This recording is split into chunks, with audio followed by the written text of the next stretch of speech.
জঙ্গলের রাজা সিংহকে আমরা নীরব ও অলস ভাবি, কিন্তু প্রাকৃতিক নিয়মে আসল সিদ্ধান্ত নেয় কে?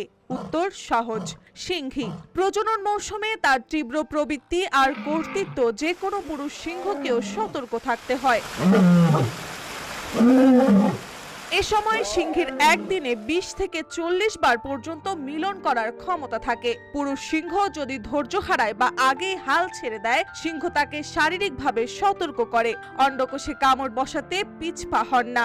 এটি কোনো নিষ্ঠুরতা নয়, বরং প্রাকৃতিক প্রবৃত্তি। কারণ সিংহীর উর্বর সময় খুবই সীমিত। যত বেশি মিলন হবে, সফল গর্ভধারণের ক্ষমতা তত বাড়বে।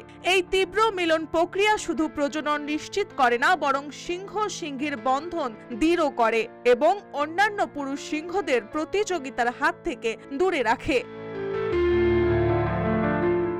প্রকৃতিতে সিংহরা কখনো অলস নয়। প্রজননের সময় সিংহী গতি নির্ধারণ করে, খেলাটা নিজের হাতে রাখে এবং প্রয়োজনে সরাসরি প্রভাব দেখাতে পিছপা হন না। এই নিয়ম নিশ্চিত করে নতুন প্রজননের জন্ম ও জঙ্গলের ভারসাম্য।